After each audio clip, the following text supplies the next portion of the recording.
lightweight in terms of content, and it will not be so heavy as compared to the other lectures.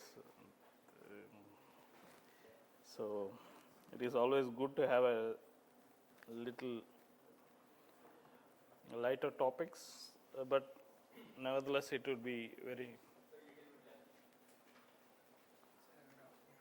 तो board तो जा सकते हैं ना.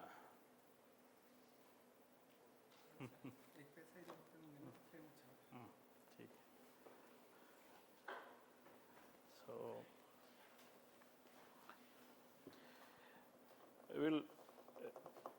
we'll talk about the techniques which are in general used for rapid generation advancement in crop improvement. The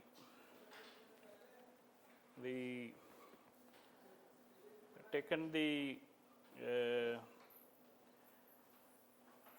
we'll be looking at this is the brief outline of the talk itself, which we will be discussing about introduction and then how plant breeding has been happening during the past and what is its importance in terms of why rapid generation advancement is necessary, and then the breeding approaches which have been used for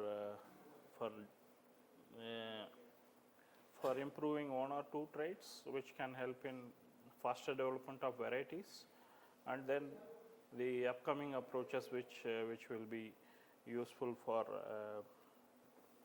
improving the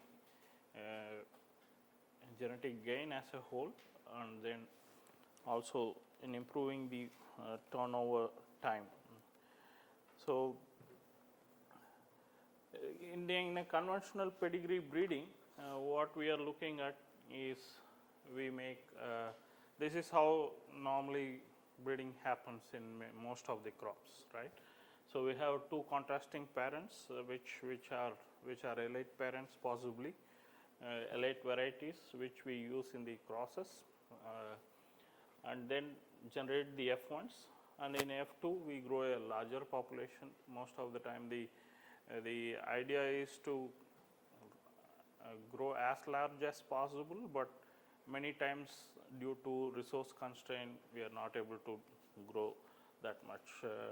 The populations levels in an average in a normal breeding program will vary from somewhere between 200 to 300 in the F2 generation, but ideally it should be as high as possible. Somewhere between 500 to 1000 would be good number to select for desirable recombinants, right? That is what we do in pedigree breeding. So then we select the desirable recombinants and then advance them, and then keep on selecting based on the phenotype. That is how we breed in the pedigree breeding, and then in F5 we harvest the desirable progenies and grow as families because reasonable fixation happens by F6, and then either we evaluate at F6 stage in unreplicated trial, like since the number would be comparatively larger, and in F7 we go for replicated trial, F8 to 10 for the field for the multi-location trial, and somewhere between 11 and 12 it gets into varietal release. That is how the normal pedigree breeding happens. Okay. Now if you look at the overall time period taken for developing a variety, it is F12. So it is somewhere between 12 to 14 years if we account for only one season per year. Okay, if we take only one crop per year, then somewhere between 12 to 14 years it may increase. It may, depending upon the heterozygosity of the crop in which we are dealing, then it may be more also. Minimum we are talking about 12 to 14 years. Okay, but then this is the standard practice which has been happening since the science of plant breeding evolved. Okay, but then realizing the need, like during the early years it was mainly selection from the germplasm which has evolved, helped in evolving varieties. So, and as time went on, population increases and then the demand for food increasing, we had to think about various strategies by which we can improve the pace at which we can produce or develop varieties which can be high yielding, highly better than the earlier released ones. Okay. In terms of this we taking time into consideration and also the advancement. This is the famous equation which was proposed by Lush in the year 1937. Originally, Lush proposed this equation for genetic gain, the improvement in terms of gain in terms of yield or any other trait. He proposed it for milk yield in dairy cattle. Okay. And this is a function of three important parameters. Originally he proposed this equation which is only in the numerator. The denominator, the years per cycle of the crop was later on introduced by Eberhardt in the year 1970, who realized that it is important for the crop cycle or the number of crops which can be taken on a year to increase the genetic gain in a given span of time. The genetic gain is a function of selection intensity and selection accuracy and the additive genetic variation in the population which we are dealing with. Okay. The selection, if you see this equation, it can be the genetic gain can be increased through increasing the selection intensity and improving the selection accuracy, and also any of these parameters, if we can increase the values, then we will be able to. But then they have their own bottlenecks. Like if we increase the selection intensity, the number of selected individuals or the parental lines would become very less. So the variability within the population which is being generated becomes constrained. So then we are narrowing the genetic variability. Even if we need to, so we have to keep that in mind. Okay. And selection accuracy, we need to conduct multi-location trials, improve the heritability. We had seen about the genotype and environment interaction, right? So if you are growing in a single location, you are able to capture the genotypes which are performing in a given location. Multi-location can help in negating the environment by genotype by environment interaction, but then it would involve resources also. Each program has a defined set of resources. Okay, and so it cannot be increased beyond a certain level. Okay, and the additive genetic variation, it is a component which we don't have holdover, but then we will have to take this also into consideration while improving the genetic gain. So if we take all these into the earlier pedigree breeding, this is overall a single cycle. Okay, the genetic gain over the parents or the existing population, it takes 12 to 14 years. You can imagine like the time period involved in improving over these ones, elite ones. One's lifetime, possibly 2 cycles can happen if we go at this pace. Okay, so Eberhardt rightly suggested that the number of years taken per cycle can be one parameter which can be tinkered, which can help in improving the genetic gain. And this is what is called as the breeder's equation. And if we increase the number of seasons or number of crops taken per year, then the denominator, we can achieve what we are achieving in 14 years. If we take 2 crops, then we can achieve in half the year, 3, then proportionately it reduces. Okay, So these are the different techniques which have been proposed and which are being used in different plant breeding programs. Mutation breeding and marker-assisted breeding are the two standard ones, wherein we are looking at using the first two techniques, mutation and marker-assisted backcross breeding, to eliminate any undesirable feature of an already popular variety. This has been dealt in detail, right? And whereas single seed descent proposed by Golden, shuttle breeding, double haploidy and speed breeding looks at evolving a altogether new genotype by utilizing the more number of, by growing more number of crops per year. Okay, so we will look into each one of them in detail. Typically, mutation breeding can help in eliminating a specific defect. The mutations are induced in a otherwise popular variety through any of the mutagenic agents. The most commonly used one is ethyl methane sulfonate, but among the physical mutagens, gamma rays are one of the most popular ones. Inducing mutation and selecting desirable mutants can help in bringing down the number of years to somewhere between 7 to 9 years from the original pedigree breeding. Okay, but then it cannot improve. Both marker-assisted backcross breeding and mutation breeding cannot help improving the yield levels. Okay, it is only addressing the specific defect in an already popular variety. So it is improving resilience under a given system, either be it pest or for abiotic stress tolerance, biotic or abiotic.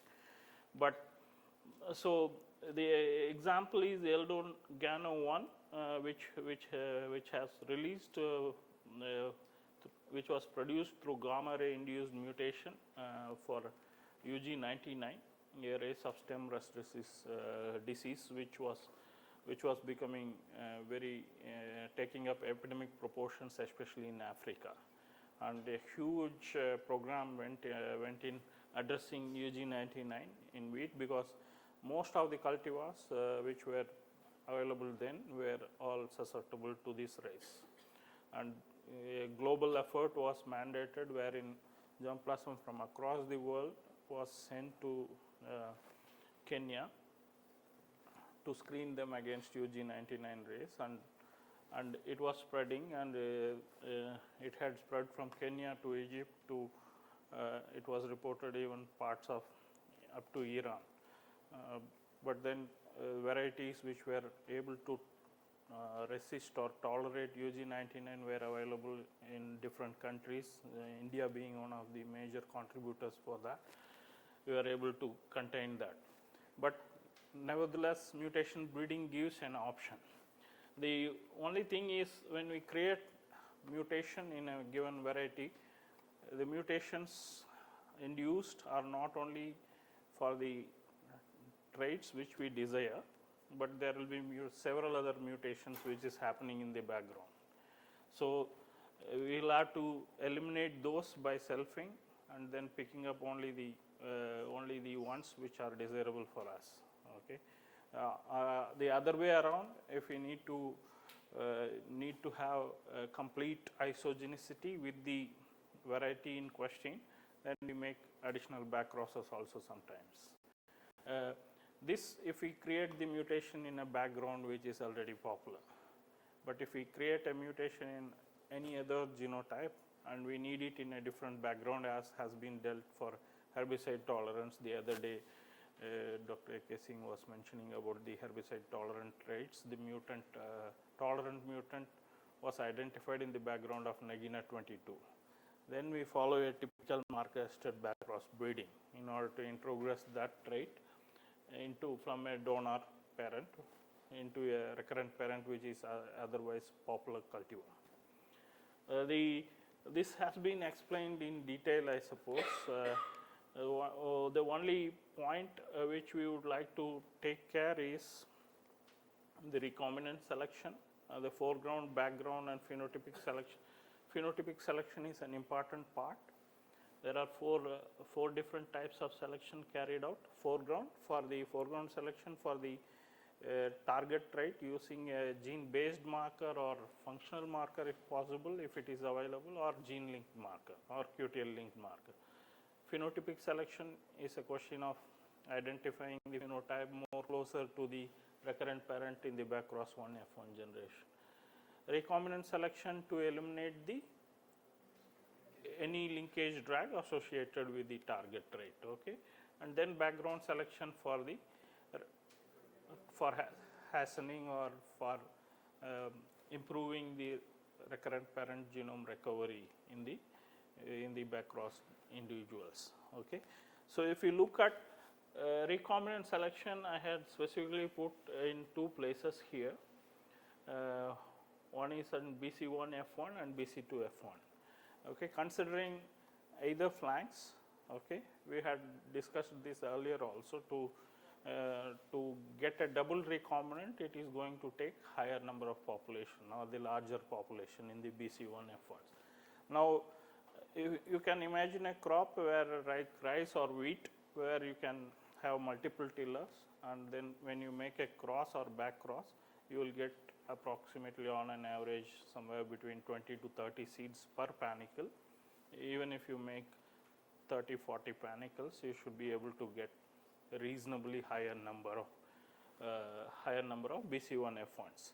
Okay, and if we consider that the target gene is only one, so if you have 500 individuals BC1F1, if the foreground selection is for a single gene, then half the populations are going to be negative and half of them heterozygous, right?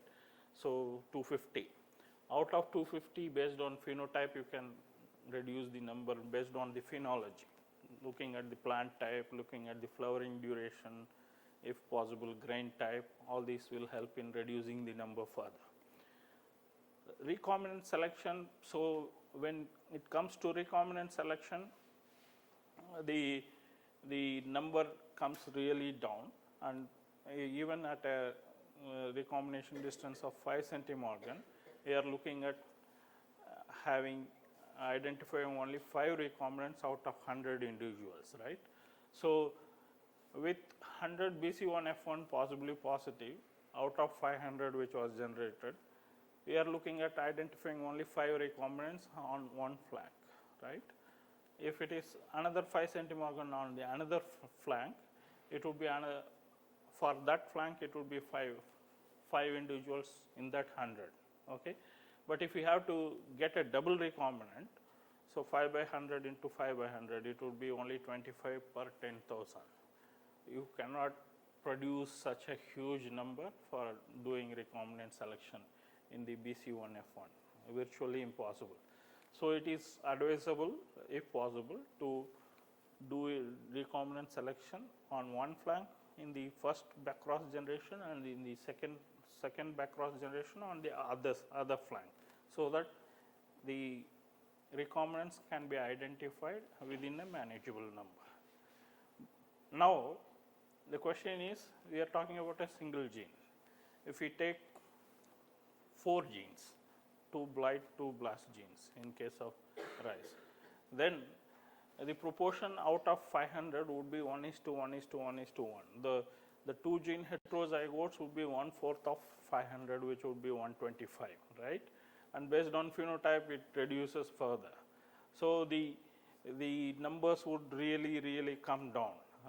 So in those cases, and also in some cases where we don't have the option of producing such a large number of backcross individuals, like you can imagine in a leguminous crop like chickpea, if you make a cross hardly 2 seeds or 1 and take into account the flower drop, producing that number of backcross 1F1 individuals is going to be really challenging.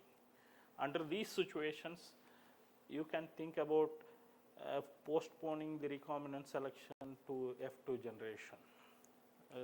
In the selfing generation in BC to F2, you can practice recombinant selection, wherein self seeds you can get a reasonably higher number of seeds, so the population which can be grown can be higher. In many cases where you are not able to practice recombination in BC1 and BC2 F1s, it is better to adapt here, where you will have literally a larger population to select out for the recombinants.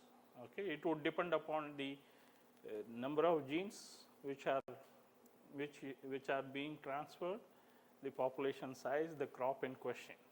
So in biology, there is never a single solution for all the situations. Each situation advises needs a specific solution.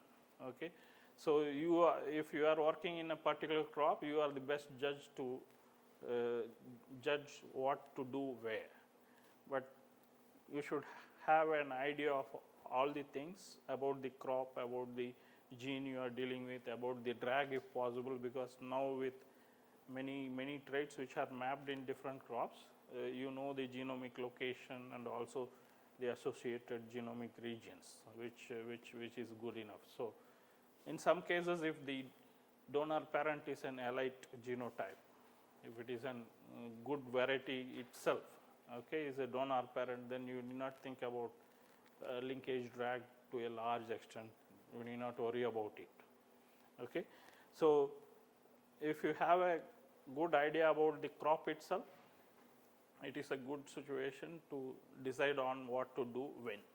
Okay, there is no one-stop solution for all the different kind of scenarios which happens in breeding programs. Okay.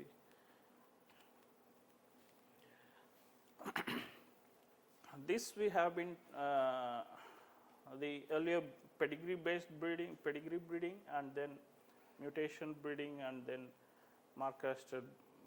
Pedigree breeding mainly involves phenotypic selection, right? So you can think about a breeder who is experienced for 20-25 years.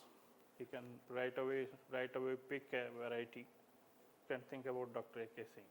He has been experienced for 20-25 years in rice, and with that kind of experience, he can straight away go to a plant and say, this is going to give me this is a good recombinant, and this is going to result in a better progeny in the advanced generations. But think about someone who is joining fresh. Okay, you may end up in a situation where you have dealt in a crop either on rice or brassica or chili, any crop which you are doing in masters or PhD, and in work you would go to a place where you go to a crop which you don't have any idea about at all. Like to me, I have never heard a crop called mod bean before joining Agriculture Research Service. I don't know how many of you have heard about that crop, especially from south. If anybody have heard about mod bean, can you raise? Mod bean, you have heard. People from Karnataka would have heard, because there was a special project going on in GKVK Bangalore on mod bean. But otherwise, crop is endemic. Nothing to feel ashamed about, because the crop is endemic to parts of western arid regions of Rajasthan, mainly grown in that part. So when I first joined, they were telling mot, not even mod bean, mot. I said, we have done PhD in agriculture, UG in agriculture. You don't know what the crop is. It is really funny situation to be in, and then yeah, it can happen. So when the point is, you don't know about the crop, then you are literally in dark. What to do and how to do. All these things can happen. It can happen in real life situations. So in those kind of situations, it is better to not to exercise selection. Okay, you go into a breeding program, you don't select it, you just advance everything, whatever is available, and then decide at the end. Okay, that is what single seed descent does. Like single seed descent later on has been used for developing mapping populations like recombinant inbred lines. But what exactly happens is, like from each F2 recombinant, segregant, you take one seed and advance, keep on advancing till F5, F6 generation, wherein there is reasonable homozygosity in the lines. The families are fixed by F6. And then you grow it in a single environment in unreplicated trial and then select the best out of it. Okay, you need not be an expert to say which one is yielding good. By taking recording data would be one way to do it, right? So this is a method which can be helpful in those kind of situations, right? And so, but the major disadvantage, and since only one seed is being advanced, it can be taken up in relatively smaller areas. The area required to advance can be very less, and then there can be a stress imposed on some species. The population stress can create a situation wherein it can advance flowering. Okay, that can also help in these kind of situations. But what it does not help is it does not allow selection in early generation, like literally, because only one plant is grown. If you select, then you are biasing it, and you may be wrong also, because you are growing in a confined area in a glass house or in a smaller area. The plants are already stressed. You may be selecting something which may not be true representative of the performance itself. And then in many situations, that is what happens in pedigree populations also. You start with a number as high as 1,000, but as you go along, you get into various hurdles in maintaining the population. There can be mortality, there can be seed dormancy, there can be poor germination, germinated, no water, no irrigation, all kinds of constraints. So you are growing in a patch which is affected by salinity, or there is a sudden outbreak of some disease or pest, all the susceptible ones goes off. All these things can happen in a real-time situation, although ideally we are looking at advancing all of them together, all the set from F2 till F6 and then selecting. But it can be disadvantage also in many cases, like you start with 600, 700, but you come, by the time even in real population development, you would see in many of the programs, the real size would be somewhere between 200, 250. Unless sufficient care is taken, it is very difficult to maintain the population size. That can be a disadvantage. Okay. The other approach, which we all know this gentleman who is here. I hope you can all recognize. So Norman Borlaug was famous for Green Revolution, right? His contribution in terms of developing semi-dwarf wheat varieties and through that popularization of those semi-dwarf varieties spurred what is called as Green Revolution in parts of Asia. Okay, and this also in combination with these semi-dwarf varieties in rice helped in improving the productivity in our part of Asia, including India, right? The other most important contribution which many of us are unaware is the concept of shuttle breeding. Okay, by discipline, by expertise, Dr. Borlaug was a plant pathologist. Okay, but in US and other developed countries, you get a degree in agronomy, not in specific disciplines like pathology or genetics and plant breeding. So he joined CIMMYT, and then he joined the program which was funded by Rockefeller Foundation then. Then when he joined CIMMYT was not even existing then. Like Rockefeller program on improving wheat was there. Rockefeller Foundation was a philanthropic organization which has funded many huge programs, including the establishment of CIMMYT and IRI.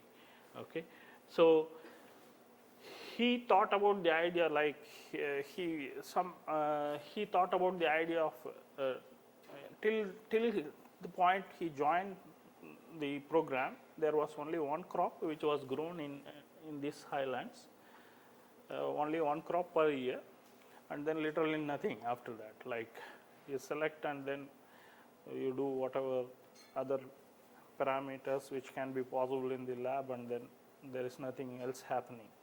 So he thought about the idea of shuttling, going to another location where the weather conditions are conducive for growing wheat crop.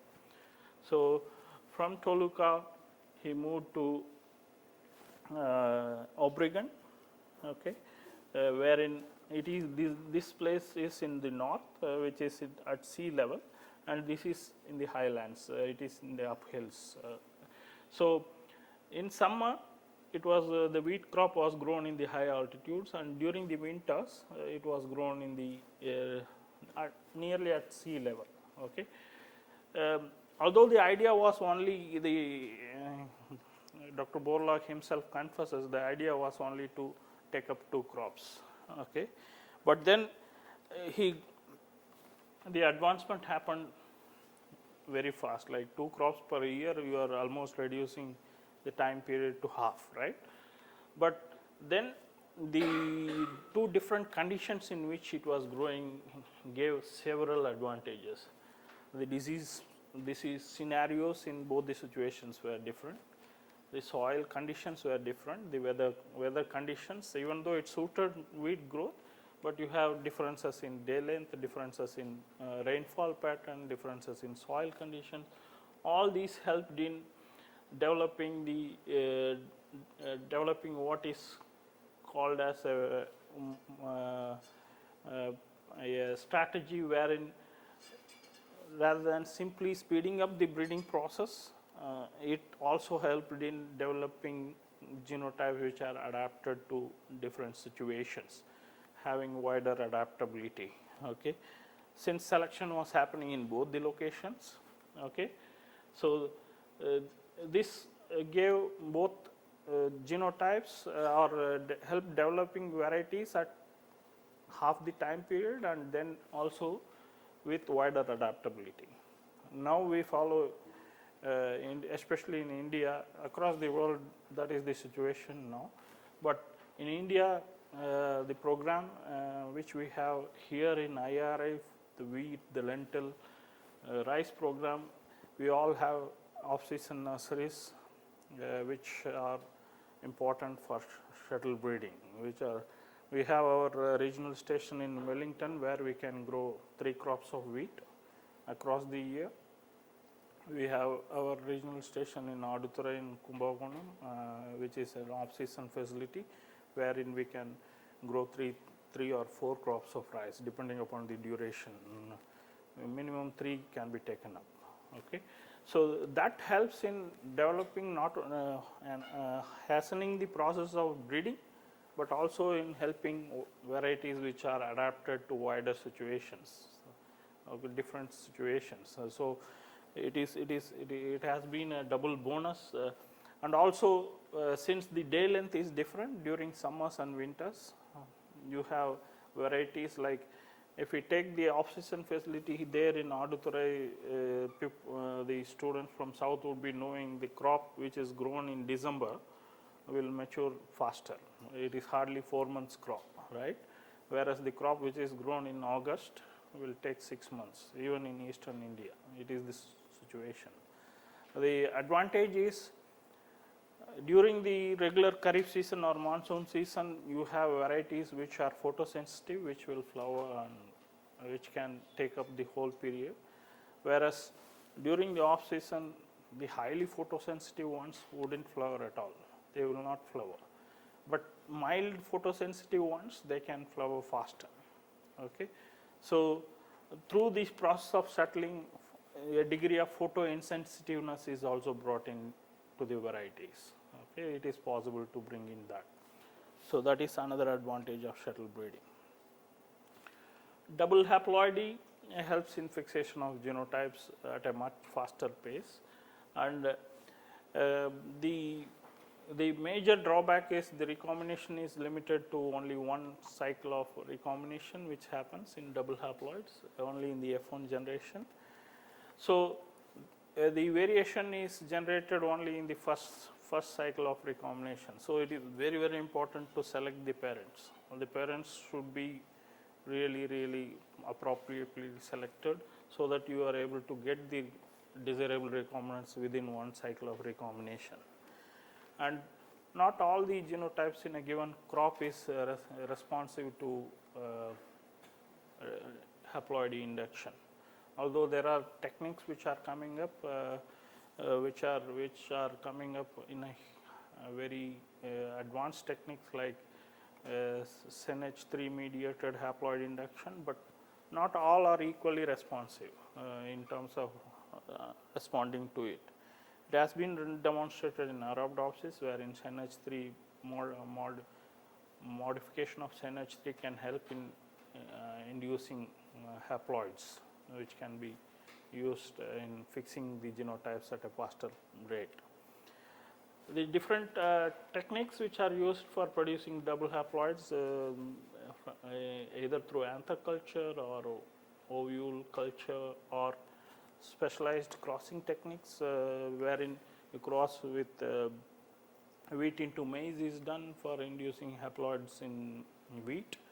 A bulbosum technique is another famous technique which is used for inducing haploid production. Okay. Spontaneously in oil form it is reported. Okay. There are genes which are responsible for haploid induction in maize, which has been identified and also functionally characterized. You would have heard of a gene matrilineal. I don't know, Firoz during his talk would have talked about that. So it is a phospholipase D gene, which is very specific for male gamete. So the defective allele of that gene, matrilineal, helps in the pollens with the defective allele can fertilize, resulting in production of an embryo, but then after fertilization it does not contribute the chromosomes. It is selectively eliminated. Okay. So there are advanced techniques like that, and SNH3 mediated one is another one, wherein double haploid can be induced using specific genes. The most recent one is speed breeding, which has been proposed by a group led by Lee Hickey and co-workers from University of Queensland, and also Robert Park from University of Sydney, and also his collaborators from John Innes Centre in UK. We all know that wild species of wheat, we tend to grow under extended daylights. We would have seen wheat growing with the yellow lights over it, right? So at UQ, Ian Lacey and Mal Hunter, they experimented with using sodium vapor lamps to advance the rate of growth in wheat. Okay. And they were able to reduce the duration of wheat, okay, by from somewhere from 140, 150 days to hardly 60 days, 2 months period. Okay. But then scientifically you had to establish different parameters. That is where Lee Hickey put his effort in scientifically demonstrating something. Earlier also in one of the lectures you heard that people have been selecting, Dr. Talukdar said, like, people have been selecting for submergence tolerance through phenotyping, but they didn't know what was the underlying mechanism. Unless an experiment is carried out within a set parameters and then all proper data is recorded, it is very difficult to attribute the performance to that particular parameter. So these people developed the protocol, okay, wherein the crop duration could be reduced to 60 days. The wheat crop, they have also done it in oat, lentil, chickpea, all crops. 60 days you get from seed to seed, and hardly in propots, pro trays, so you can grow larger population in a single glass house. And the key point is increasing the duration of light from normally it is 12 hours in an equinox day, it is 12 hours of light and 12 hours of darkness, right? And if you grow it in a glass house condition, wherein you can have 3 crops, whereas if they extend the light to 22 hours and only give 2 hours of darkness, the duration is reduced to almost 60 days, okay, somewhere around 60 days.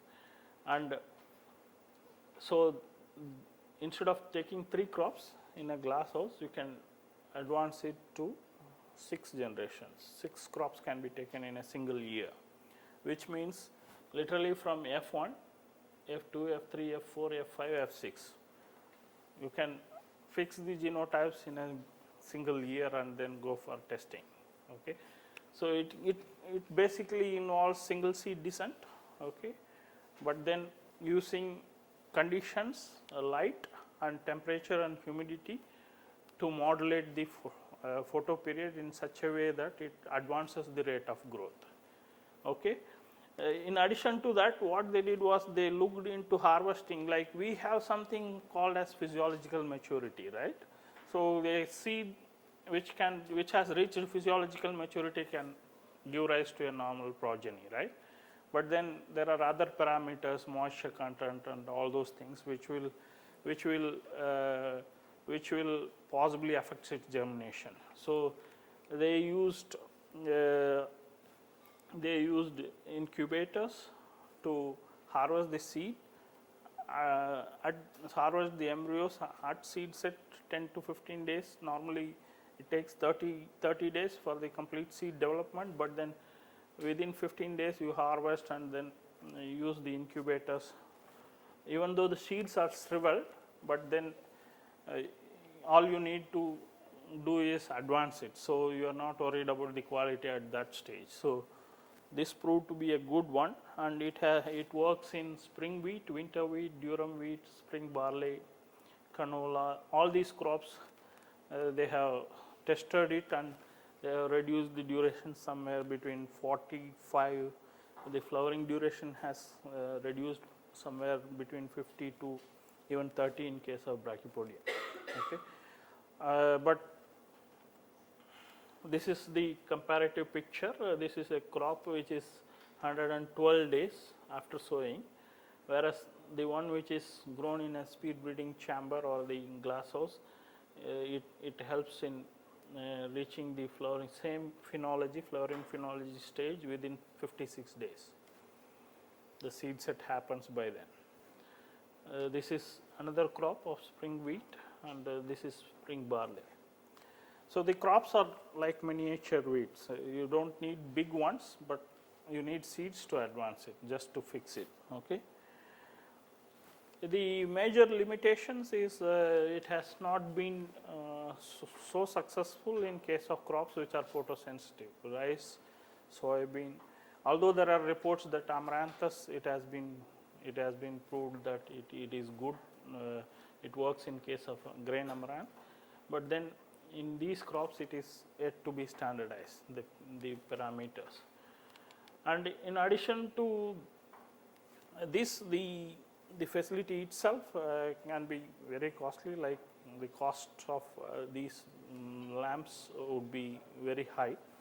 Although they have now moved from the halogen lamp, yellow lamps, to LED lamps, wherein the wavelength is provided only in the blue and red and far red range. So if you look at a chamber which is lighted in the night, if you go back to this paper, possibly in nature plants, you will see a cover page wherein the glass house in the night, when taken a picture, it looks like a pinkish, purplish color light, of that kind.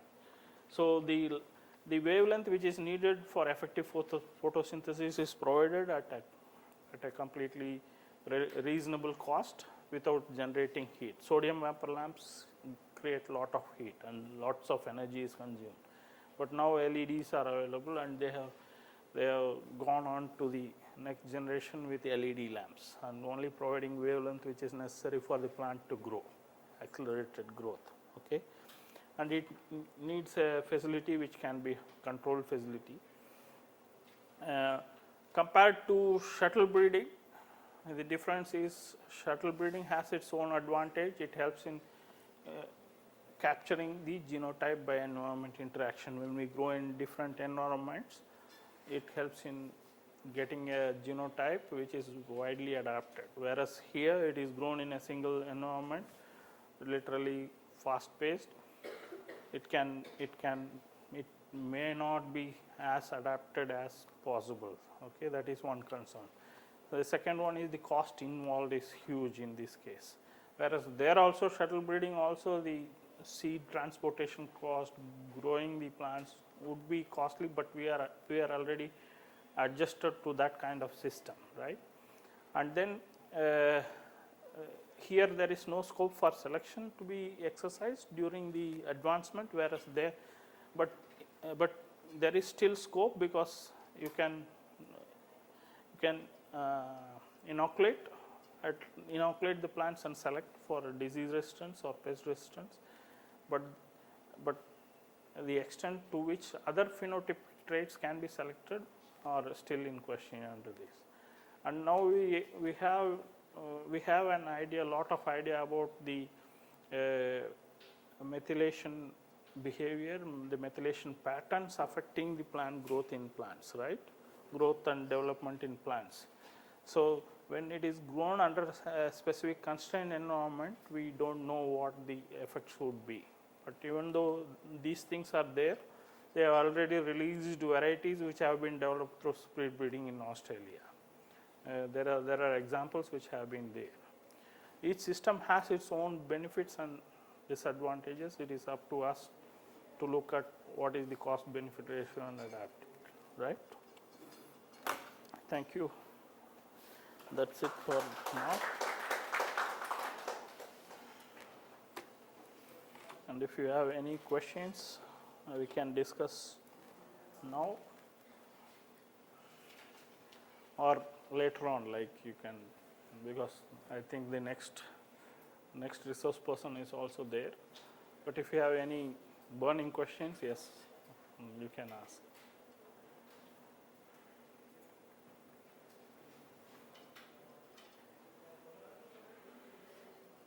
Yes. In case of marker-assisted backpress breeding, we always mention about linkage drag. How can we identify whether linkage drag is existing in that particular population or not? That is what I am saying. Like, if a crop or the donor line is really characterized well, you should be able to identify. But in many cases, in the initial programs, we have been ignorant of the fact, or even sometimes not able to exercise that kind of caution. We had situation of Swarna sub 1 is a variety which is tolerant to submergence tolerance. Swarna, the name itself comes from the golden color hull or husk, which it is popular for, right? But when they transferred sub 1, they transferred the allele, brown hull allele, which is tightly linked to submergence tolerance, which the allele doesn't have the golden hull or golden husk. It has a white husk. So the improved variety had white husk, and the farmers initially possibly were a little hesitant, saying that because ultimately when a farmer takes a produce to the market, they look at the grains and then take it, right? So the husk color is different. Then obviously initially they had some issues, but then it was sorted out later. Many times, if it comes from an allied donor, fine. There are some positives which can be, rather than linkage drag itself, it can be a linkage disequilibrium kind of situation wherein you have favorable traits coming along with the trait which you are interested in, which you would like to use it. But then drag is something which you don't need. So as a precaution, always recombinant selection is carried out. But if you are in the backcross generation, if you are vigilant enough during the phenotypic selection, you should be able to eliminate any drag associated with the trait. But there have been situations in the past, we had heard about the QDTY 1.1 and SD1 also, like we have not been aware of those situations. Many times it happens such that even though the crop genome is known, genes are characterized, there are some traits which we inadvertently progress during the backcross breeding program. Although that can be corrected by another backcross with the recurrent parent, and then you should be able to eliminate it. That is possible. As such, very difficult to tell unless it has been thoroughly characterized. That is why during functional characterization, there are two possibilities. One is through development of Nils isogenic lines itself for functional characterization of genes. The other one is through transgenics. Okay.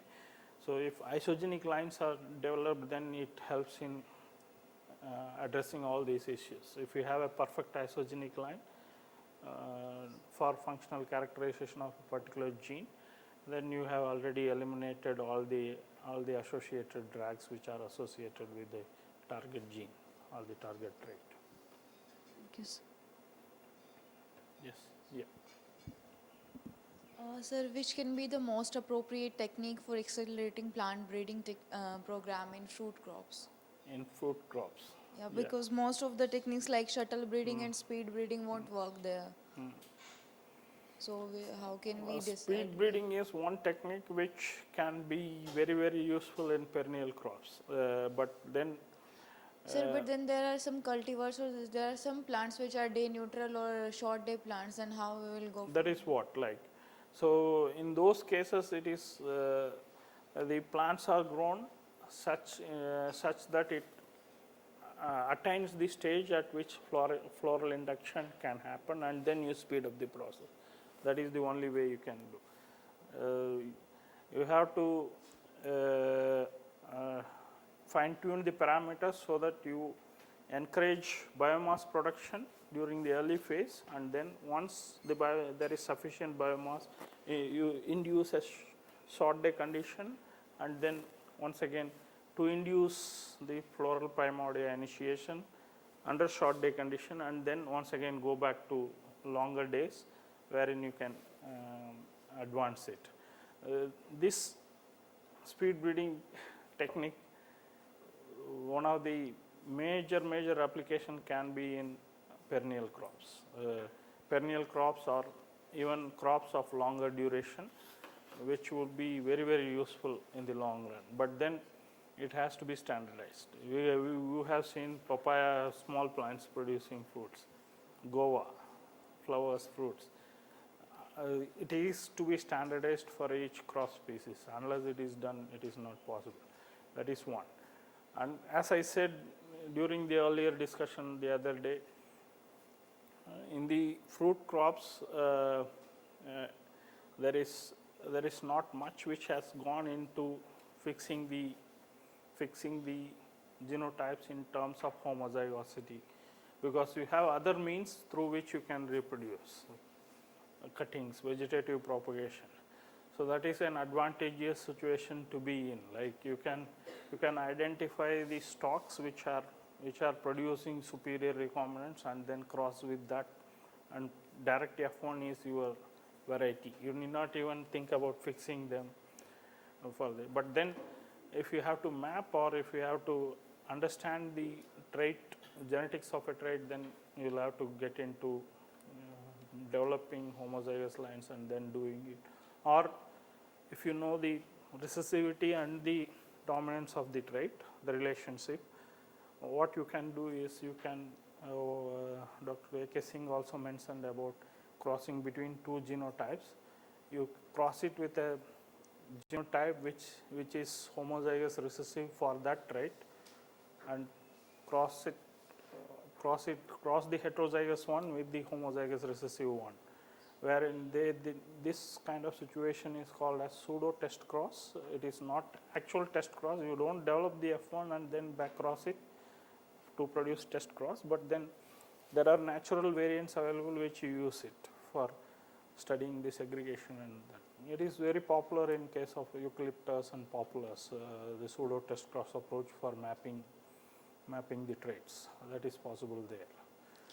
And sir, how can we minimize the breeding period for alternate bearing plants? Yeah. The idea would be, it is going to be tough, but then even in those species you have genotypes which has continuous bearing, right? Yeah. So someone has to start making an effort, sincere effort in terms of crossing them and looking at studying the genetics of those traits, and then mapping them so that it can help in developing varieties which can have continuous bearing. Yeah, that is the only way out as of now. Otherwise it is always random, like you cross something, you get good, you are lucky, you don't get anything, you forget about it. So it has been happening that way for a long time. So it is always good to have a systematic approach. Someone has to start. Saying that perennials are long breeding cycle is very long is only an excuse, but if someone starts, it can make a real difference in terms of and our understanding of different traits in those crops, and then Thank you. Sir, for seed dormancy, in speed breeding, how it can be? Because in seed dormancy, the species in which the dormancy is there are different techniques which can be used for breaking dormancy. That is the only way out. And in most of the cases, in elite cultivars, I think we have done away with dormancy in most cases. That we are getting into the other extreme of dormancy where it is pre-harvest sprouting in case of crops like wheat and all. So it has been to an extent unconsciously eliminated during the breeding process itself. But then if dormancy exists, there are ways through which you can eliminate dormancy. Like in case of spring wheat or winter wheat, vernalization requirement is there. So you do vernalization to induce flowering, right? So such kind of dormancy, the treatments for breaking dormancy is available. That is one way out. Or else you have to be clever enough to select genotypes which are non-dormant. That is the only way out. Yeah. sir, and for seed development, as we are reducing the time, so seed development will be very less. It will affect germination process. So no, that is what we are not looking into harvesting and using it for consumption purpose at all. The idea here is only to advance. So you need a plant, a seed which can germinate, that's all. Once it germinates, it has its root system, you can supplement with nutrients, no problem at all. Even there are systems, hydroponic systems nowadays developed in different crops, wherein they supply nutrients through hydroponics only. They grow the whole breeding population in soilless cultures and then advance it in crops like rice and all. Like in many multinational seed companies do that. And also in international rice programs also it is very much in practice. Rapid generation advancement in field also is feasible. Like field also they take 3 or 4 crops very easily.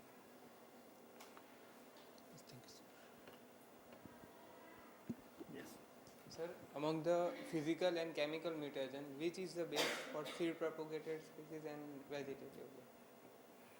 Yeah, it would basically depend upon your objective, like what you want to do. If the idea is to create point mutation and look into the functionality of gene, then chemical mutagen like ethyl methane sulfonate will help. But if the idea is to create large chromosomal breaks, then physical mutagens. Like if the idea is to create deletion stocks, then you go for physical mutagenesis. Otherwise, for point mutations, in seed propagated crops, mainly we adapt chemical mutagenesis with ethyl methane sulfonate. But then each one has its own advantage and disadvantage. If the idea is to delete a particular, create deletion stocks, then that one. And now not only gamma rays, now fast neutrons is turning out to be another physical mutagenic agent, which is widely used for creating mutant libraries. So it would really depend upon the objective, what you would like to do and what you would like to create. If it is only point mutations and identifying those mutations which are variations, substitutions or insertions, 1 or 2 base pair insertions, which results in phenotypic change, then it would be chemical mutagenesis. And also it would depend upon whether you have the facility or resources. So you need a gamma ray chamber. If you don't have, then you will have to outsource it to some agency like BARC or some other places where they have this gamma chamber to induce mutations. Yeah. But mainly vegetatively propagated propagated crops, they go for physical mutagenesis. For seed, in general, it is chemical mutagenesis, unless it is for specific purpose. Yeah. Yeah, we do have in the nuclear research laboratory here in ICAR-IARI the gamma chamber. We don't have a gamma garden as of now. Earlier we had one, but we don't have that now. We have a gamma chamber. Yeah. No. No. It is in NRL, Seskra now. It is housed there. Dr. Bhupinder Singh is the in charge of that facility. You can have a chat with him. Sir, can we produce hybrids in the plants who produce recalcitrant seeds? Why not? Recalcitrancy is related to viability under reduced moisture. Okay, so fresh seeds will germinate as good as any other seed. So it is only if we store it, then we will have a problem. So recalcitrancy is a storage behavior, and there have been protocols which have been developed for those seeds also. When you visit the National Bureau of Plant Genetic Resources, their gene bank, they have a cryo banking facility wherein recalcitrant seeds are stored under liquid nitrogen, and it can be stored. The recalcitrancy is for seed storage mainly. Fresh seeds, it will be as good as germinates. Yeah.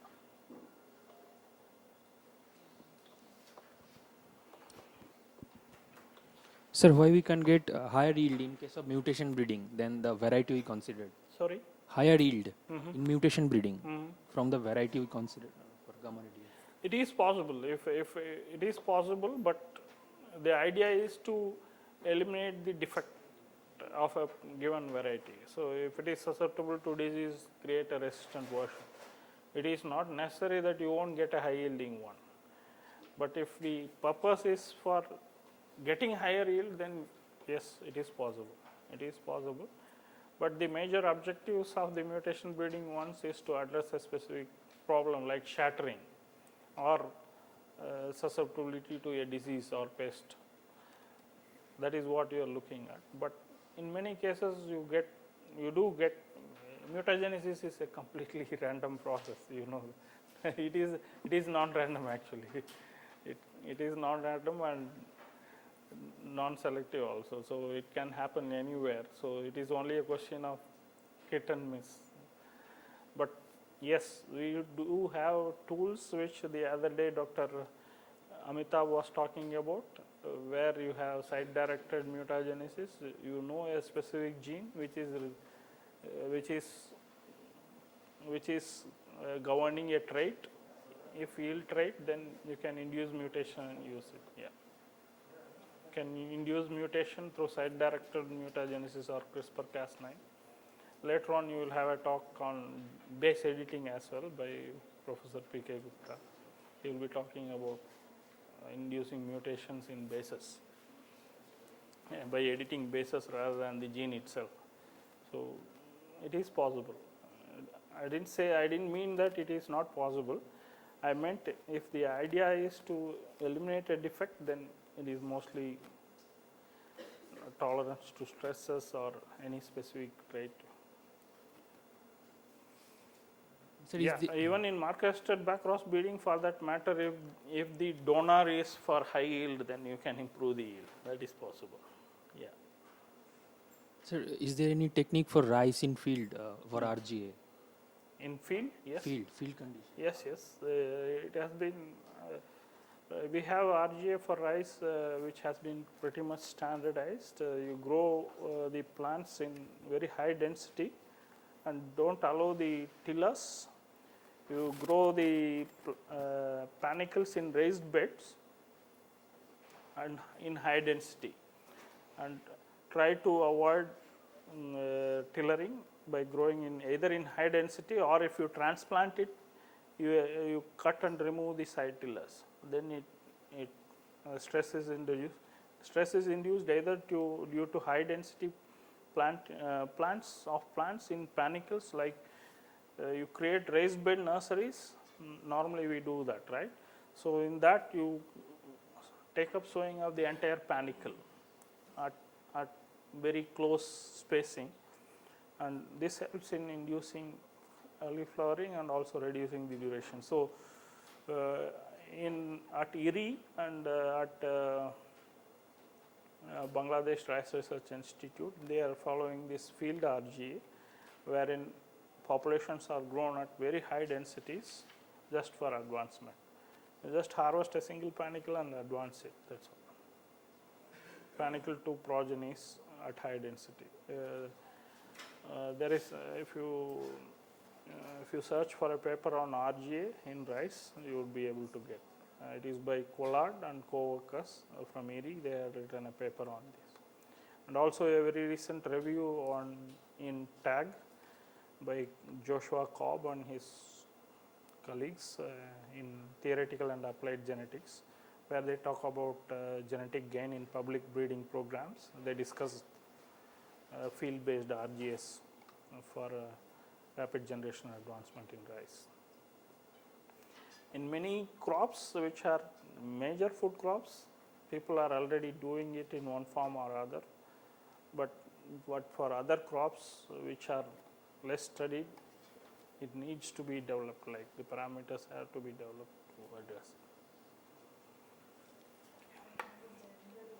it. Yeah. This will be the last question, and then we will break for the next one. Yeah. Sir, I have heard that from rice field, methane emission is the most which contribute to global warming. Is there any facility to reduce methane emission from rice field? And are we doing something to reduce methane by changing the architecture of plant? Yeah, very interesting question. Yeah. We don't have any specific facility as such, but yeah, if you have to record data, yes, it is possible to record methane emissions, and facility at SESCRA, they are doing it in paddy fields. But as such, the very reason for rice being cultivated in anaerobic situation is to reduce methane emission. The nitrogen applied under direct seeded may lead to more methane. It is not because of the rice itself, because of the associated microbial microbes which are there in the rice ecosystem as well. But yes, rice also contributes to a larger extent, but there are really very less studies which has talked about the genotype variation for methane emission. No, we haven't gone to that extent. In any case, there is emission, but then the genotypic variation within rice for methane emission has not been studied in that detail.